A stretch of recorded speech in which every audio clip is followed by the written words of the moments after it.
There are no rules but one. Drink Jägermeister at minus 18 degrees Celsius. How did you find the right voice for Silco?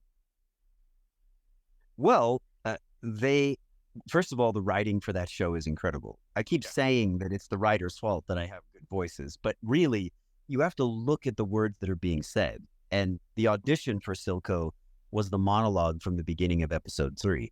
Do you ever wonder what it's like to drown? Wow. And it's you can't read that monologue and not feel this incredible smoky sense of manipulation. And that was one of the things that the brilliant creators of Arcane, Christian and Alex, Christian Link and Alex Yee, they came up with this incredible story. And they had talked to me about the voice of Silco being smoke. It's almost like it envelops you and manipulates you into doing what it is that he wants. But they didn't get to talk to me before the very first audition I ever did. And I pretty much had that same voice from the very beginning. And they said that when they heard it, they went, this is it. This is the guy. And I just read that monologue and I couldn't hear any other voice. It was almost like, I don't know, it meant to be in a way. I just did the monologue in that voice and it couldn't hear it any other way. Is there a particular scene in Arcane where you felt especially connected to Silco and his emotions, and to this complicated character he is? Yeah, I mean, several, actually. And he evolves over the course of the story. I think that's why people love the character so much, is he's not the same man before Powder runs up to him and hugs him in the alley. And he's not the same man at the end when, he's talking to Jinx, in the very last scene. He goes on this journey. To me, the monologue from the beginning of Act 3, I would always practice it when they were doing the sound check. So in the beginning, when you get to a studio and they're starting recording for the day with your character, they have to balance the levels so that they match the previous recordings so that they can hear you properly on the microphone. And that's called a sound check. And when they would do sound checks for Arcane, I would always do the entire monologue from memory to set the character for me and to set everyone in the room into the space that Arcane takes place, the vocal director, everybody. I wanted to just kind of bring everyone into that space, me included, because whatever you're doing outside that room is not Arcane. And whatever you're doing inside those moments, that is Arcane. And it helped us, it helped me, it helped everybody, I think, just to kind of get us back to that place. And so that monologue where he talks about, do you ever wonder what it's like to drown?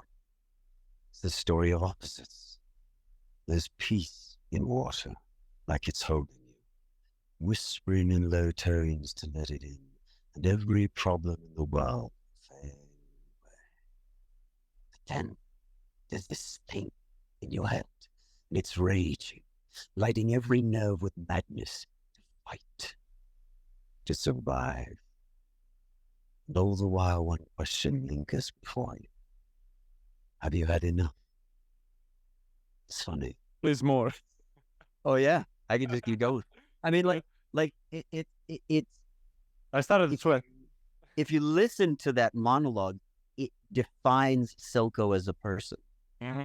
Because it is the betrayal that started him on this journey to who he is today. It is what brotherhood was to him and how it was shattered. It is the way that Piltover treats Zong. It encapsulates so much of who he is as a person. And that's why I think it's central to his character.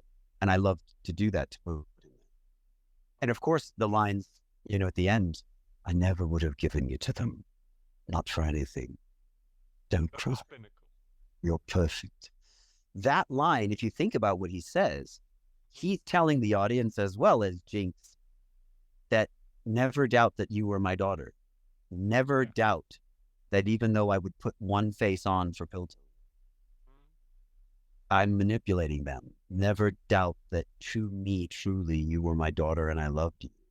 I would never have given you to them. Because there's some people who are like, Silco's manipulative. He didn't care about Jinx, you know, blah, blah, blah. And they're all full of it.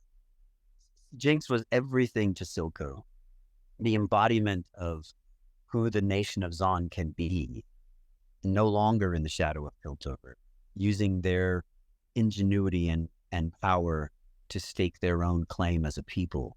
And Jinx is the embodiment of that. That's why he says Jinx is perfect.